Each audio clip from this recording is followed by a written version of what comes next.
They are the authors of the calamities that they brag about. They put Mao in, that's now public, killed 60+ million, and that was all dress rehearsal for this. Alan Watt, how do we turn this around? I mean, I do see people waking up, but the sheer horror of it, they're only waking up to the state is bad, the government's bad, the elites are bad, that there's corruption.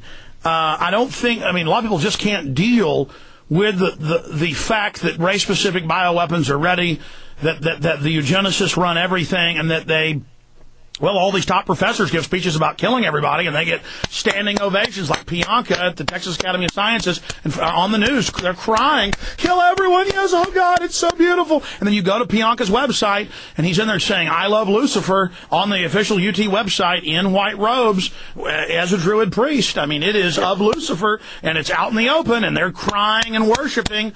But I mean, you're seeing a lot of them don't know that they're not going forward. A lot of these professors, Pianka says, I know me and my family will soon be dead.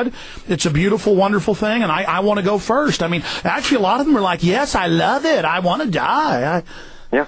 Well, this is say, I think it was Eliot said that Lucifer could appear only when you have an atheistic society, and to an extent it's true. These guys can come out and tell you the stuff, and it goes over the heads of people because they don't believe in it themselves.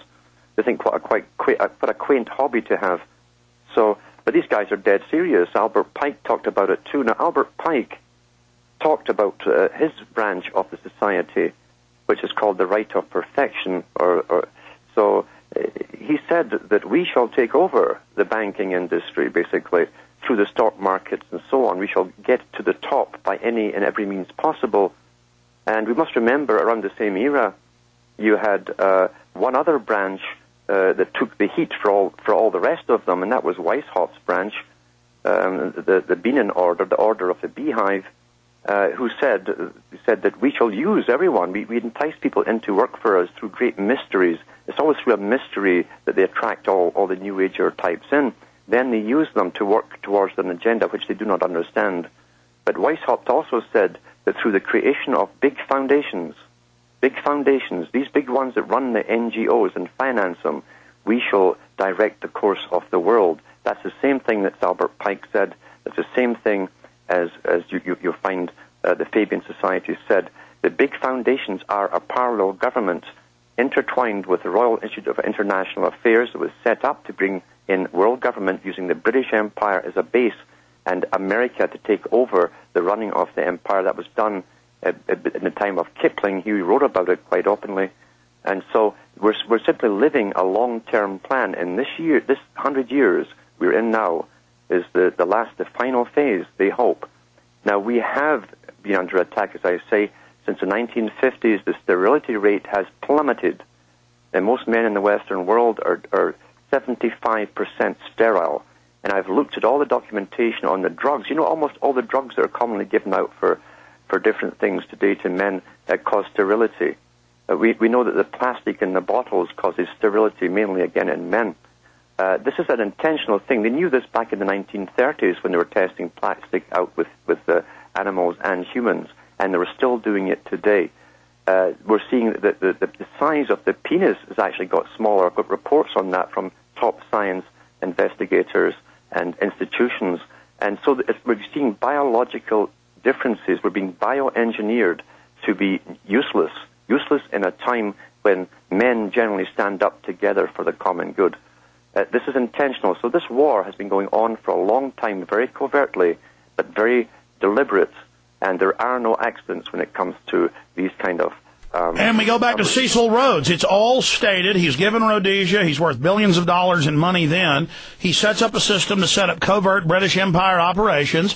It's all in the history books, but the public says it doesn't exist, while world leaders are all over TV calling for a world government and global governance, and Zeitgeist comes out and calls for global government. But then if I say I don't want it, now I'm the tyrant. Yes, and if you go to Huxley's writings, and Huxley said that too at Berkeley, he said there has always been a dominant minority in every era. And he says, I don't see the reason why there shall not be in the future. Now, these utopias, I think Orwell explained it best. He said some are more equal than others in such utopias. Stay there. We're going to talk behind scenes and come back for everybody else. Stay with us. You slip into Okay, I took RTF for a few years here in Austin, and just in the mainline textbooks and just the basic RTF, it taught, and they taught and showed us films about in the 40s and 50s, the subliminals in movies. And that's, putting a millisecond, a few frames in there of a desert and then showing an ice-cold Coke, and it doubled sales. And then there's semantical manipulation, where they change the meaning of words and manipulate the way they say things, the way they twist things. There's that Orwellian, brute type.